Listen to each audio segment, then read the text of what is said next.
I'm Amanda Silver. And I'm Alex Howard. And this is Dirty Laundry.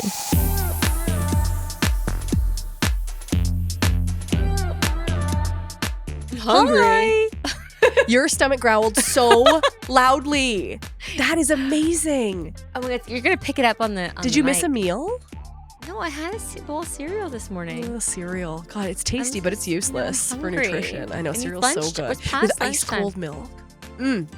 Do you put a lot or a little? Is it like your coffee? You only put a little bit of milk? No, I like a lot of milk. I like a lot of milk. But then I have to eat it so fast so it doesn't get soggy. No, it depends on the cereal. Some cereals need to sog. Oh. Like Shreddies. Oh. No.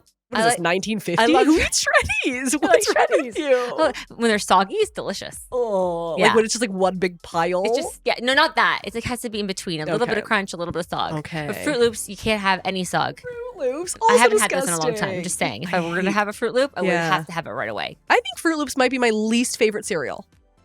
Interesting. I know. I love Lucky Charms. Okay, no, I saw this Nobody likes Lucky Charms. They only like the charms. No, Don't just the tell marshmallows. me you like the Lucky part. Did you see this guy who reconstituted his Lucky Charms marshmallows? For what? So he let's say, I can't remember the exact video because, Dory brain. But he basically watered them down a little bit, put them in the microwave for, I want to say 12 seconds. It was a very specific time. Oh my God, my kids are going to love this Pulled them experiment. out, and they were full marshmallows. Stop. Full, soft, mushy marshmallows. So when you eat them, they're dehydrated. expand? Yeah. In your belly. Oh. We just got real my scientific daughter there. has this, I don't know if I've told you, my daughter has this thing with Lucky Charms that when Are they goldenly delicious? No, what was that? she has this test that when I do introduce her to somebody, that they have to come over and pick out all of the charms from the Lucky Charms box to prove that they want to be with me. That is really sweet. And then that will be the test. I'm like, you know what? He should be able to do that. If he doesn't, he's a fool. Right? That's the easiest fucking test in the universe. Take a That is really sweet. I also like that she's already planned the tests with the new partner. Yeah. That's adorable. Well, reconstitute them and let me know how she likes it. So I just put them in the microwave. Yeah, but I think with a hint of water. I'm going to try and find out because she loves a good science experiment. It was a very cool science experiment. Yeah. But I don't buy the kids Lucky Charms because I can't. It's just crack. For me. No, for them. They go crazy. Forget them. No, I see them in the cupboard and they're just I'm like, forget it. I need this out of here. Yeah. It's not that good. Not addiction. No. Speaking of addiction. My God, you segued. I segued. So proud of you. Some people are addicted to Lucky Charms. Other people are addicted to getting lucky. Yeah. Oh! If I was allowed to drop Ryan's microphone, I would do it. She's amazing. I don't know what's wrong with me I'm today. looking up his bio. I'm telling you, start your day with Shreddies. You'll be unstoppable. So on today's episode of Dirty Laundry, we have the brilliant Eric Pierni, who is a registered psychotherapist, as well a certified sex addiction therapist. So in 2016, Eric opened up his clinic, Men Therapy Toronto, to service a very underserviced group, which is men. And now he helps men all over Ontario. Yes. So welcome, Eric. So welcome, Eric. Thank you for having me. We are so delighted to chat with you. And in person, it's so nice. Amanda and I talk a lot about stigma. And I have to say, this topic comes with, I'm sure you can attest to, a lot. But before we get into that, I'm leaving a little Easter egg here. Yes. Before we dive right in, tell us about yourself. You said you've been in practice now since 2016. 2016. So my name's Eric Pierni. I'm a registered psychotherapist and a certified sex addiction therapist. And in 2016, I opened a practice. It's actually the first in the GTA. Okay. It's a men-specific practice. So it's called Men Therapy Toronto. So we've been open since 2016. Originally, it was just me. Now we're about a team of 8. Wow. And basically what we do is we serve men. So men with mental health issues. Okay. And so the genesis of the practice, interestingly enough, I went to do my master's to become a therapist. And I was sitting in the class and I had no idea. But the makeup was 90% women. And so I was sitting there and for whatever reason, I asked myself, the idea that men don't ask for help, where did we get that from? And I asked myself, is it true? And then I said, let's say this class was the inverse. There's 90% men. And then out in the world, 90% of the therapists are men. How many women would feel comfortable going to speak to a male therapist? Now, gender makes no difference in the efficacy of therapy, but somebody might feel more comfortable, right? So I said, if there were 90% male therapists, I would imagine the number of women attending therapy would be lower. Yeah. And then I said, is it really true that men don't ask for help? Or is the problem that we don't really make it accessible for them? And then I decided, what if I create a practice focused on men so that they know just by seeing the practice that another man has been there?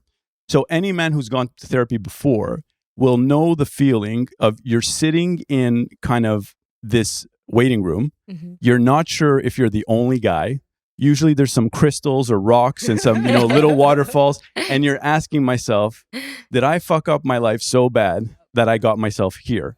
Right. And am I the only guy here? Right. Yeah. And so I said, because I said, let's say it was the inverse. Let's say the waiting room was filled with sports motifs of defeating your demons, conquering your battles.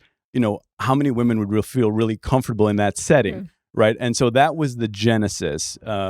And so, yeah, it's been amazing. I think I just looked at the data yesterday. I think it's 2,500 men have come through our doors. Wow. Yeah. And so we do individual psychotherapy and we do a really popular men's group. It's called Healthy Sexuality and Healthy Masculinity. The group fills up really fast. And we're in week 2. We do it an 8-week kind of window.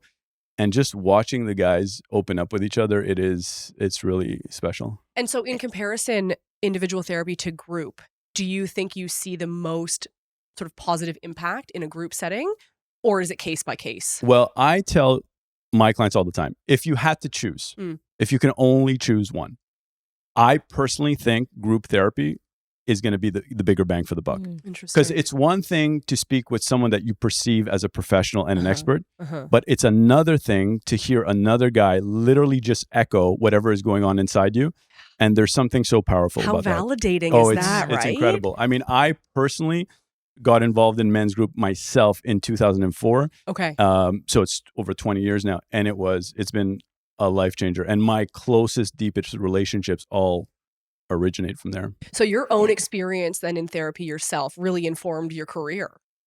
Yeah, I would say. Yeah, exactly. Wow. And are most of these men in this group dealing with sex addiction, or is it other areas of this? They're dealing with either kind of a sex or porn addiction, right? But also just kind of a general malaise about how they feel about themselves as men, right? And so we have to tackle that.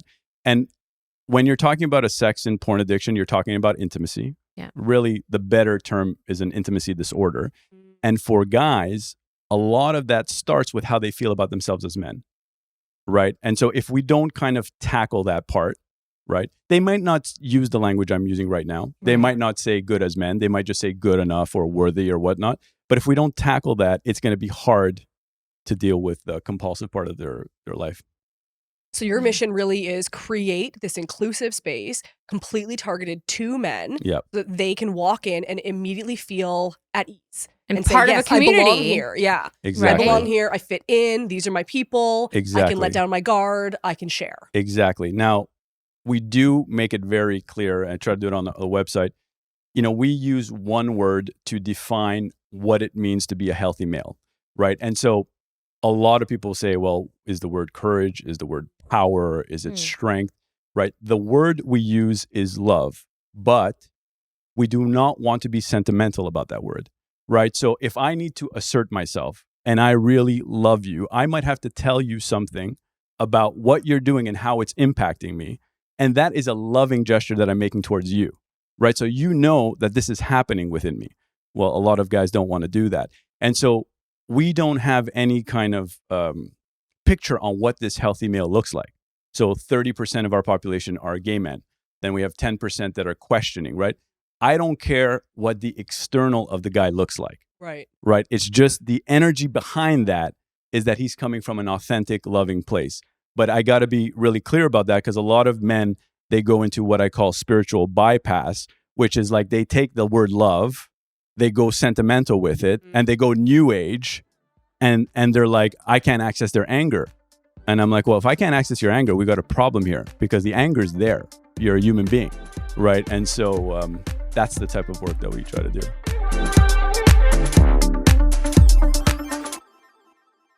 So do you think we're lacking male role models where with men that are willing to be vulnerable, with willing to let this guard down?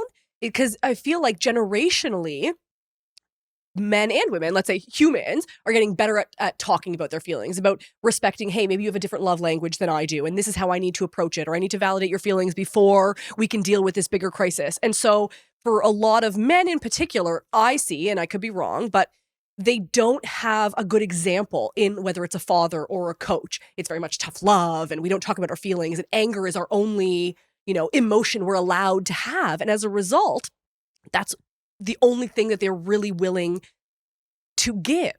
And so women, partners, what have you, are like, I can't deal with this. There needs to be more. But does that stem from like a childhood lack of role model, or is that biological? Like, what is the sort of impasse of being able to have more feelings? I mean, so the paradigm that I use and that we use is, I really dislike the word toxic masculinity. Okay. I have a nephew who's really important to me. And when he was young, I was always terrified. How the hell is this kid going to decide what part of his masculinity is toxic and which isn't? Like, that's a tough ask, right? What is toxic is, let's call, patriarchy. Yeah. So patriarchy is kind of where we've ushered into a society where male dominate. Now we're moving out of that, right? And so my point of view is that the old way wasn't bad. I'm not going to sit here and say my grandfather, who didn't have access to his emotions, had a little bit of anger, was a bad guy. That was just more limited, right? And I try to make that clear. Like, what I'm talking about is being more expansive, more open to living in a new way, because we have two extremes, okay? We have the guy that believes patriarchy is masculinity. He thinks that's the way I got to be. Right. Controlling, dominant. Yeah. And so what he does is he tries to do all that stuff, but he has no access to his feelings, not vulnerable. He's stuck in addictions. But now, in this period of time, we have the other extreme. He also believes masculinity is patriarchy, but he sees patriarchy as bad, which means masculinity is bad. And he throws both out. And this guy shows up as the people pleaser. Right. I see him in the office. There's absolutely no anger. I could be like, when's the last time you got angry? No, I don't get angry. And I know we've got an issue here. And so the guy on the other side, the one that's trying to be the male dominant, I got to bring him to the center where he's accessing his feeling. He's being vulnerable. But the guy on the other side, I got to bring him to the center where I got to get him to step into the feeling of his anger, not to act on his anger, just to get in the feeling, learn how to be more assertive, learn how to, be more clear or whatnot, right? And so that's the dynamic that I see. And so I think it's more about where we are. People have gone to, it's like two extremes. Right? Exactly. It's two extremes. Exactly. And both can destroy relationships. Because I've had clients who've come to me and they've said, why can't he just be a man?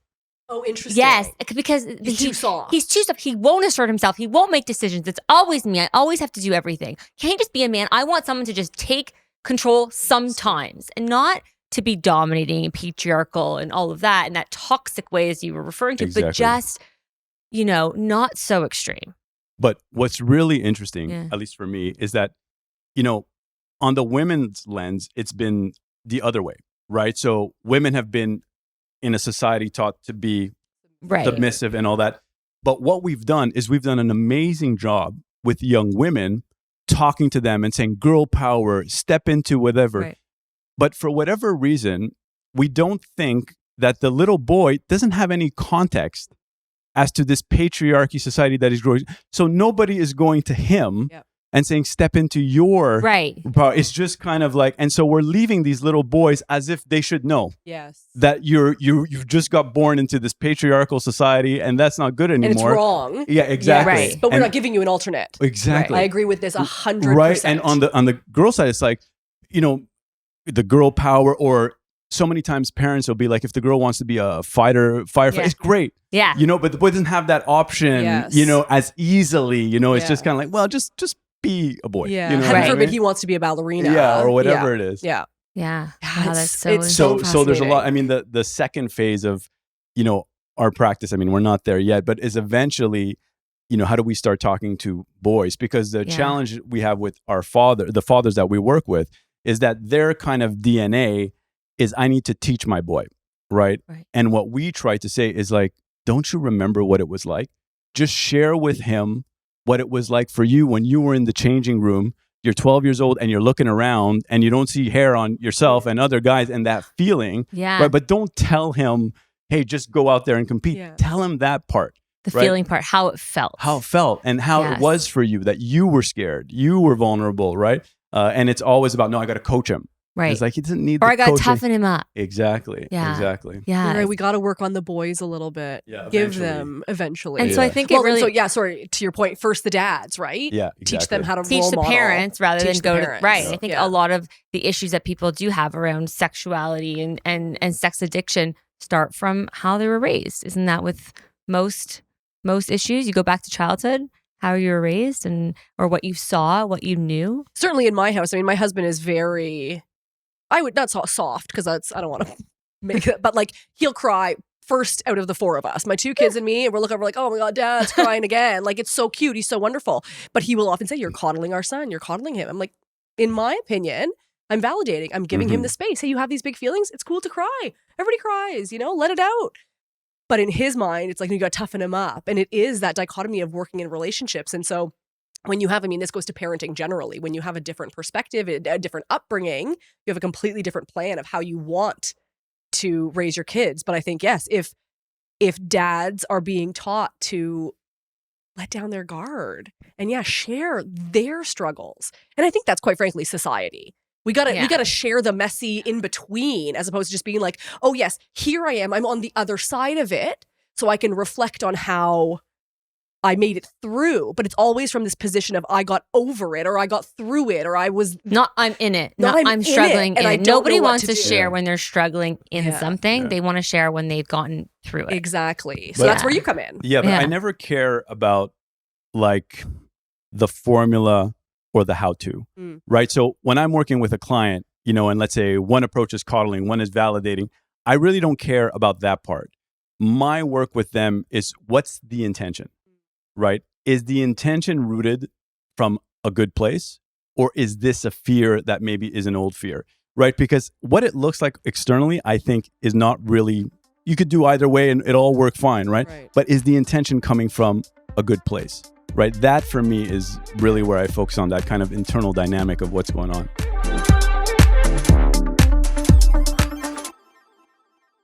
And so who are your typical clients that come to you? I mean, Yeah. you said you've had 2,500 men that have come through your doors, which is amazing. Are they, you said some of them, you said 30% are maybe like homosexual, 70% aren't, or some are questioning. Like, who are your typical? I mean, we see clients ranging from, let's say the bulk of it is like 25 to 60, but obviously we have outliers on both sides.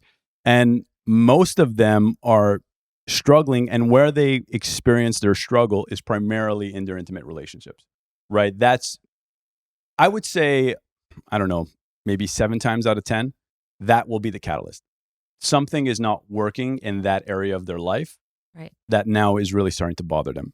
It could be something like we spoke about earlier, compulsive sexual behavior. That's possible, but it's not always the case. It could be just a series of constant fighting. We see a lot of, couples not having sex, right? And usually it hits kind of a boiling point when one of the partners says, hey, we've got a problem here. What are we going to do? Right. So I would say the catalyst is generally intimacy. Now, that's never the source. Right. That's how they get through the door. The source is like Amanda said earlier that, childhood's got a big role. Right. And I really like what Gabor Mate says about childhood, right? It's not about what happened to you. It's about what happened inside you. Right. And so a lot of these men are carrying some really negative core beliefs that they can't even see, that this is how they operate in the world. And then it's coming out as, like you said, either it's compulsive or it's the opposite. Like, I can't tell you how many of my clients have come to me as a mediator at the end of their marriage, and they said, we haven't had sex in 6 years. Yeah. We've been sleeping, and it's common. Yeah. It's very common. Yeah. And it's nice to see, we have the clients that they've gotten over the hump. And it's really interesting because there's no way around it, right? If there's no intimacy in the bedroom, we know that there's something off on the emotional connection. There's just no way around that. Right. Yeah, like if there's no intimacy in the bedroom, can there be intimacy in the relationship? Like non-physical intimacy? or is that like a what's the word? Like a symbol of a precursor. thank you, exactly. Yeah. And I use maybe more like emotional connection, right? So they'll Right. say like we're very warm with each other, Right. Yeah. but are you actually sharing Yes. what's going on with you at an Yeah. emotional level, right? And given the stigma of men seeking therapy, do you find, and maybe you don't actually have this stat, but their partners pushing them into it? Like if you don't go, I'm out kind of thing? Yeah, An so ultimatum. this is, Ultimatum, exactly. this is kind of a big thing that we see, but it's interesting what's happening, right? Because the partners will bring them in, and the kind of message is basically man up, right? Right. And then as we start doing the work, we realize there's a problem on the other side, right? And so often when he starts to change, the partner doesn't like who shows up. Ah. I say, and I don't know, I say the next movement will be for women, Right. but with their anger. Yes. Right? Because what I see or what I hear in my office about what's happening with women's angers toward their partner, but the partner feels like this is appropriate. Right? And I literally, one of the things I always have to do in session is I have to say, okay, let's say we're watching a movie and everything you said happened except it was reversed. The man was doing that to a woman. Right. What would you call that? I say this all of the time. Right. And I think eventually there's going to be kind of like a Me Too moment where, right, because right now nobody is saying anything. And so I hear it. And because we've seen so many men, sometimes I have to hold back inside being, what the hell is going on here? Right. Something's off, Right. So. Yeah. I read this book, Rage Becomes Her.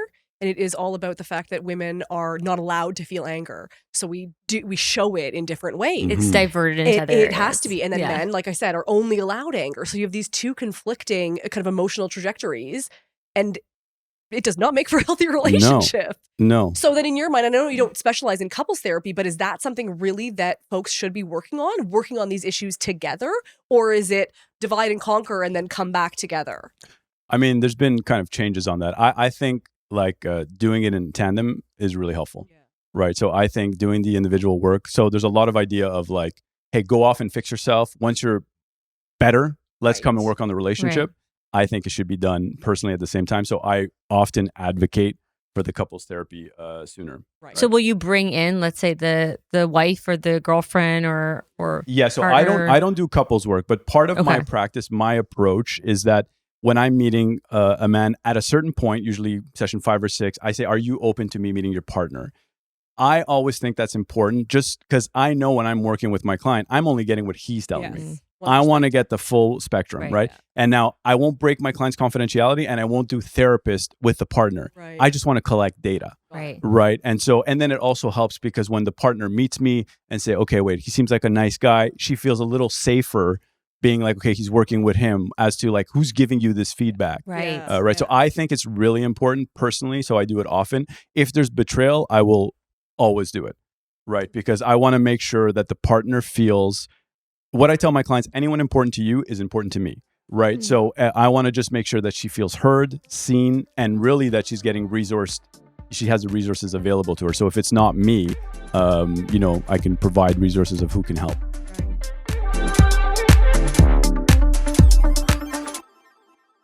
So I'm curious to know how you, back to sort of the compulsive part of this, how do you diagnose a sex addiction? Because I hear that it's more common than we think, but people don't really talk about it. Yeah, I mean, there's such a salacious kind of sensational element to it. I mean, so for me in the practice, there's kind of two primary ways. Yeah. One is the content. Yeah. Right. And so what we're looking for is that this individual has been engaging in sexual behaviors. It's been persisting. Right. The consequences are getting worse and he's not stopping. Okay. But he wants to stop. Okay. And then, I'm kind of CSAT trained. And so it's part of the International Institute of Trauma and Addiction Specialists. It's out of the United States. And we have an actual assessment that we use. It's called the Sexual Dependency Inventory.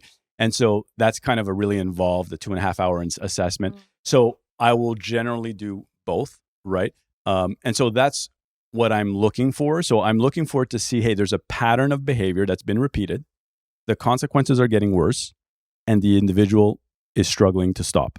right? And then I'll use that with this assessment and see what the score comes back, and then we'll start to work on it. Now, the thing that I see that troubles me, right, is that we'll have clients come in and either from a religious point of view, right, or somewhere they've got this idea that they just can't ever watch porn, right? And so they call themselves addicts, right? Porn addicts. And their whole orientation is, I can never watch porn again.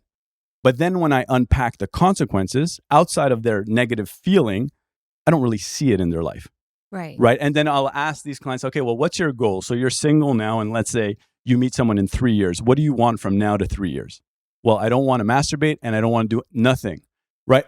And so then when I tell them that, hey, this might not be an addiction, they get upset with me. Right. And so that category, there's more anxiety at play. Right. And so there's somehow in their brain, they got this idea, if I get to zero, complete absence, they made a decision. It would be like someone deciding, like, I need to eat healthy for the rest of my life. Right. And they're just so committed to, oh my God, I had a chocolate bar.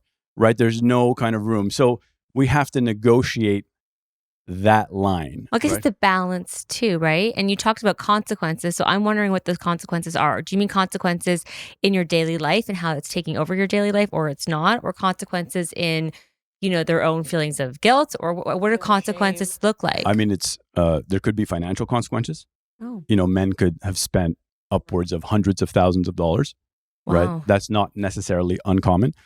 There could be career consequences, right? They're clearly not kind of doing their job. Obviously, if there's betrayal, there's a whole family consequences. And then there's a whole spiritual element about, how they feel about themselves. I'm not a big fan of the word sexual addiction, right? I get it. I understand it. I do that work. When I work with my clients, I'm more interested in sexual integrity, right? Like, I don't care what someone is into. Okay. Right. Like But kinks or fetishes, you mean? who cares? Nobody cares. No, even porn or whatever it is, as long as it's not hurting As long as it's not hurting anyone. As long as it's not hurting anybody, Yes. everything is consensual above board. I mean, there's tons of couples that enjoy porn as part of it. It's great. So Everything's good. Yeah. For me, it's just that when you do that thing, are you okay inside? So from a sexual integrity point of view. And often with couples, like, there may be, let's say the female partner in a heterosexual couple might like some rough stuff. Right. But my client does it because he knows she likes it, but it really bothers him inside. Right. So for me, that's betraying his sexual integrity. Right. And so he would need to check in with her and be like, hey, I love that you have that fantasy. I just don't feel good about myself when I engage in it with you. Right. And so I'm more kind of in that realm trying to aim for that, sexual integrity. Right. So in your practice, did you find that there was this need, which is why you sort of parlayed more niche, or like, are people coming to you because this is a specific issue for them? No, I mean, that's one of, I don't know if it's a regret, right? But ultimately what we do is trauma work. Yeah. Right. What happened was when I decided in my master's that I want to start a clinic for men, I started looking at men's issues. If you're going to work with men's issues, you have to touch sexuality. Right. And so by default, it got me down the path of really understanding compulsive sexuality. Right. And so there's obviously a real need for that. But then because of the stigma, someone might come to our website and just with trauma, like we do a lot of childhood sexual abuse for men, right? And they might see the sex addiction and get a little freaked out, right? Because they have a stigma about that, what that means. But really all that means is an intimacy disorder. The guy is struggling with intimacy in the sense that he's worried about how he sees himself. He doesn't see himself in a positive frame view. And so being intimate is terrifying. So going for transactional type of relationships is safer for him. To me, it makes a lot of sense, right? And it's pretty simple in terms of the bare bones of what's going on. You're removing the emotional component of the interaction. Yeah. It's just physical. And it's not only just physical, there's no risk of exposure, right? If I feel shitty about myself and I'm paying for sex, I don't care about her and she doesn't care about me. Right. Or I don't care about him and he doesn't care about me. Same thing with anonymous hookups and all that. Now, I want to be super clear, right? I've got no definition on normative sexual behavior. If you want to do an anonymous hookup and you have a good time with it and it doesn't bother you, that's great. But if it's bothering you and you're like, okay, I'm not doing it anymore. And then you re-upload the app and you do it again and then you're late with your work stuff, and okay, maybe there's something going on. So I wonder from the partner's perspective how this looks, right? What are they seeing if someone does have these compulsive behaviors, or it's escalating maybe? Because I think it sort of starts out maybe smaller and then it sort of begins to sort of take over. What does that look like from a partner's perspective? I mean, I can't really speak in terms of what they're seeing. Right. I just know that in my experience, they've been seeing a lot of red flags, right? That's tricky, right? In any relationship, even if there's no betrayal, like, bringing up difficult conversations is not always easy. So I feel for the partner. I mean, I'm no different. I see red flags in my relationship. I might be like, do I want to talk about this right now? Like, it's not the like battle I'm choosing. Yeah. It's not And easy. it's a touchy subject. Yeah. Like, Right. And it doesn't have to be about, and that, like, when you talk about sex and money, those are biggies. these are biggies, right? And this is not easy. So a lot of my experience, because I meet with the partners and we work with the partner therapist, they've seen the red flags all along. They just had a hard time, like, how do I address this? And maybe there's issues on their side in terms of, emotional work, right?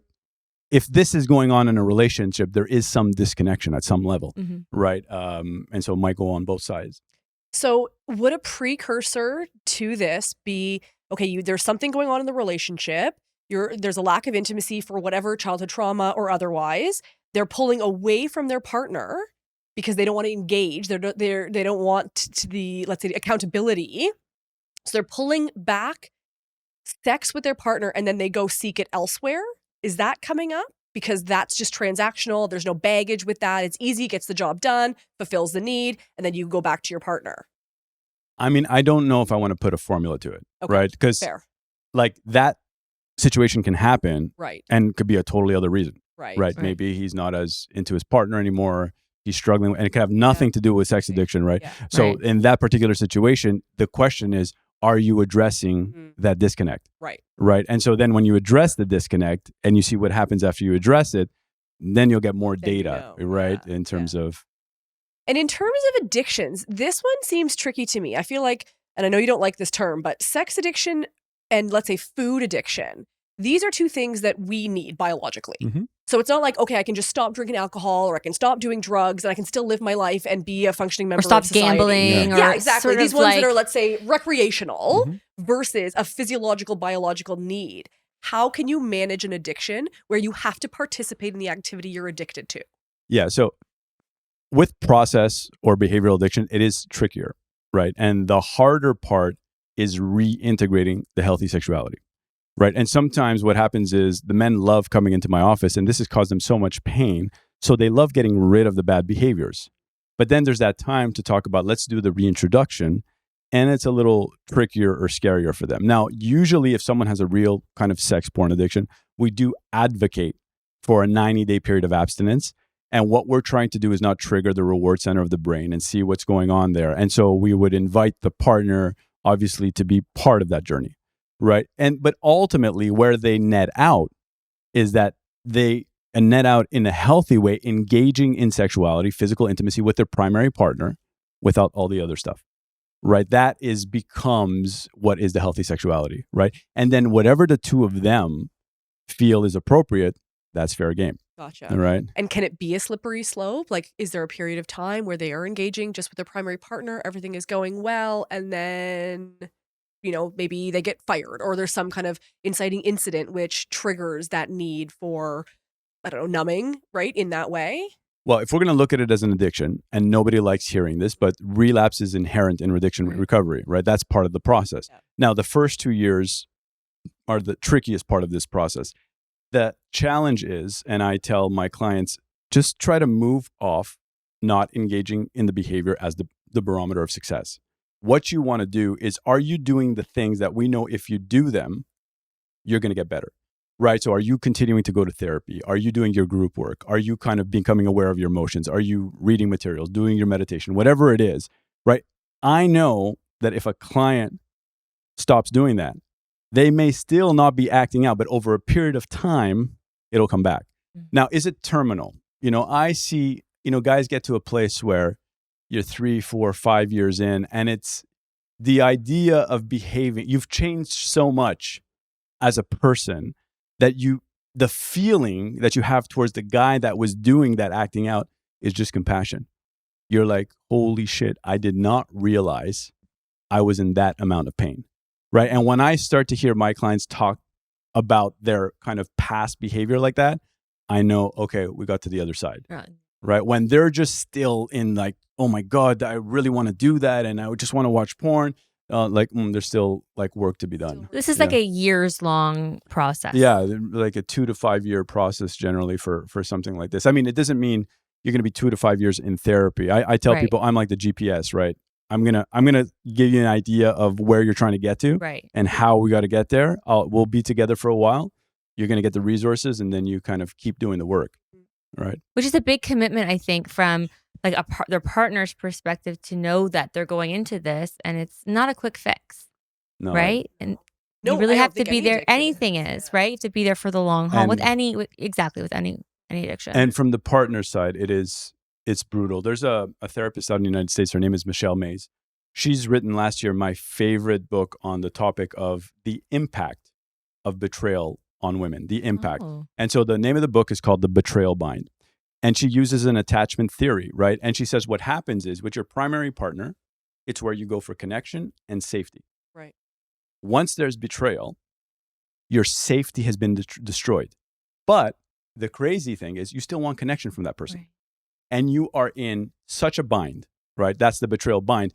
And it's really it's at a neurological level, right? They are just in so much pain. It's really hard. It's hard to see the work. And the part of my work that I always find quite sacred, I'll tell my clients, is that if the couple decides they want to work on this, there's usually going to be a part where the partner, the person that's been betrayed, will sit down and read in front of her partner and in front of the therapist the impact the betrayal has had on her.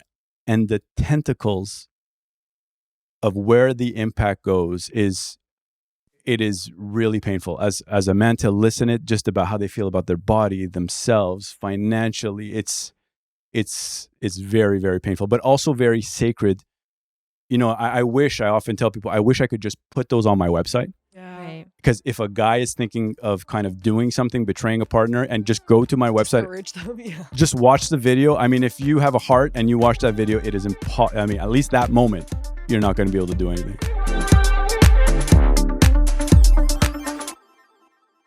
But isn't that then saying it is a choice versus a compulsion? Like, to me, compulsion means I can't control my behavior. Something has taken over. I need it. And it's all I can think about, and I don't care what the consequences are. Versus if I'm considering it, let's say, even if it's just having an affair, let's say, or just stepping out on your marriage. Well, I really like this person, but now that I can see the consequences, I could never betray my partner like that. To me, that seems like, oh, this is just something that came up, whether it's convenience or whether you're lonely in your marriage, so you're seeking validation and an ego boost from someone external, versus this compulsion, which to me, that's addiction. You physically don't have a choice. Yeah, I mean, listen, that brings up a bigger discussion around. Maybe you don't want to get into it. Is it a choice? Is it a brain disorder? Or maybe it's a spectrum. No, like I always say, I have an addictive personality. Is that a thing, or is that my excuse for drinking too much wine on the weekends? I don't know. Well, listen, at the end of the day, the clients we work with, right, they've developed a system. When they experience a certain amount of pain, right, certain amount of emotional pain, right, they've developed that this will soothe that pain in the short term. Right. And they keep doing it. The consequences are bad. So the challenge is not, you're right. So there's the choice functioning. Oftentimes they don't want to hurt their partner. Yeah. But they don't have any other avenue pre-therapy, or let's say, let's even forget about therapy, pre-opening up, right, to deal with this pain. Yeah. And so then when the pain hits, it goes there, right? And it goes there. Does that mean that they always betray their partners, or could it just be, watching excessive amounts of pornography? No, it's not course. Always. Do they always have affairs? No, thank you, Amanda, for clarifying that. No, it doesn't mean that, right? It could just mean porn, excessive masturbating. There's all that type of stuff. there is kind of, it's referred to as tolerance in the addiction world, right? Which is you start doing something and over time, it doesn't give you the same amount of pleasure. Right. So you want to do more. Right. So let's say we'll see that in pornography. Maybe it starts with vanilla sex, it goes to porn, and then it moves to transsexual and same sex. And the guy's like, how the hell did I get down this rabbit hole? Right. And that could just be tolerance, right? Or it could be something else, but it could be tolerance.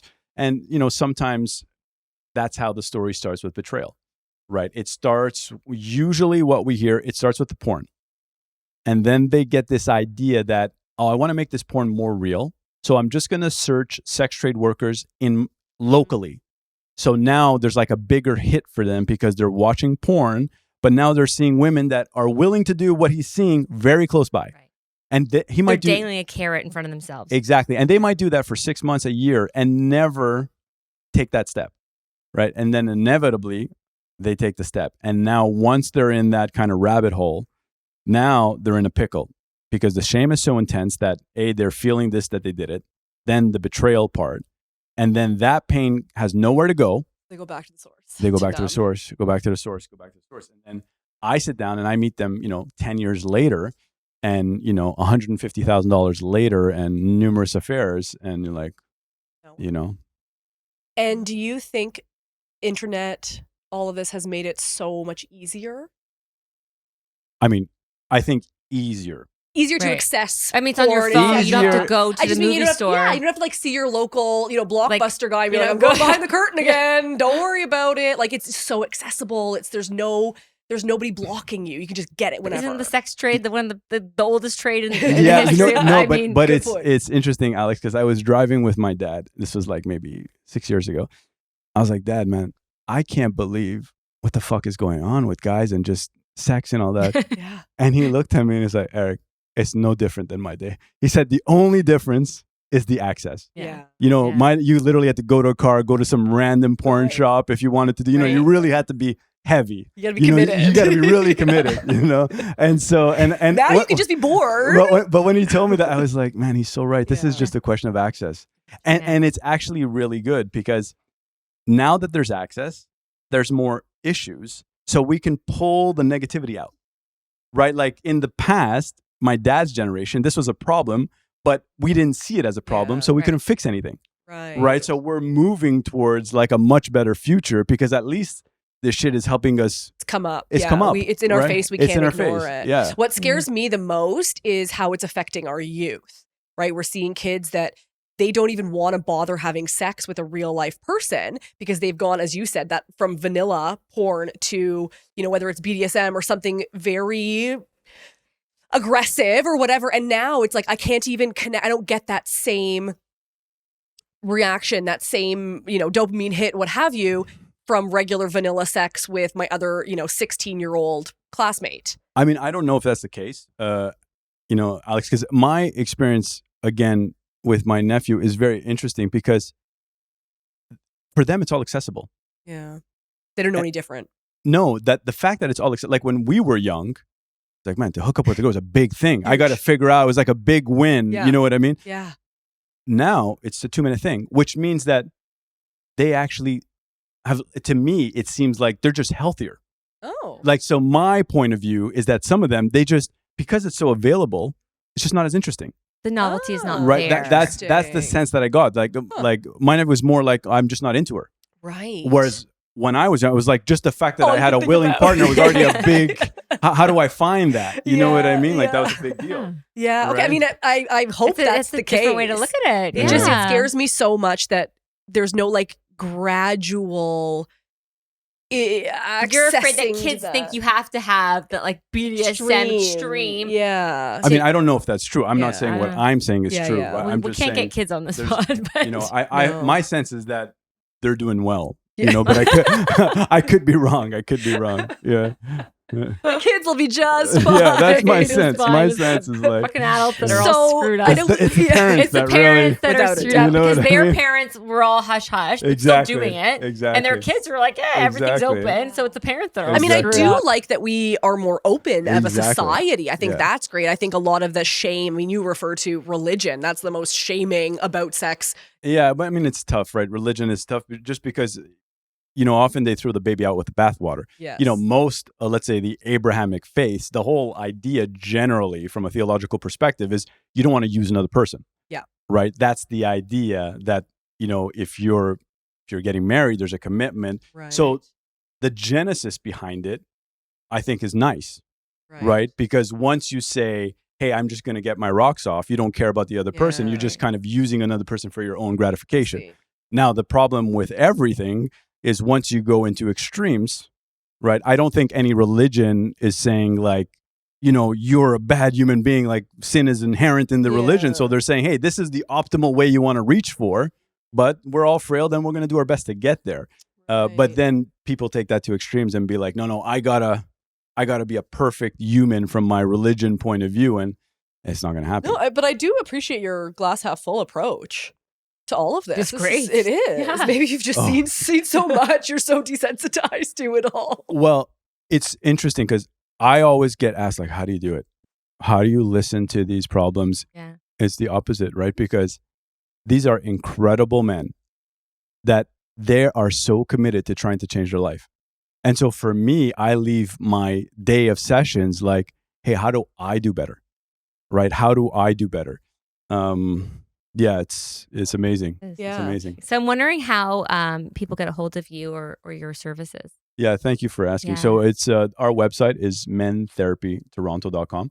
So all one word, mentherapytoronto.com, and everything is online and you can book a session. Originally, we were only local to the GTA, but one of the benefits of COVID is that now we do the virtual sessions. So any man anywhere in Ontario is able to book for a virtual session, or our offices are at Yonge and Eglinton if they want to come for in person. That's fantastic. Yeah. Thank you for the work you're doing. It's so important. It's so incredible. And thank you for being here to share with us. Thank you. I appreciate being here. This episode was written and created by Alex Howard and Amanda Silver, produced, edited, and engineered by RTF Productions. Make sure to rate and review our show if you loved it, and give us a follow on Apple Podcasts, Spotify, or wherever you stream your podcast to stay up to date on all upcoming episodes. Thanks for listening, and go easy on us. We're not your ex.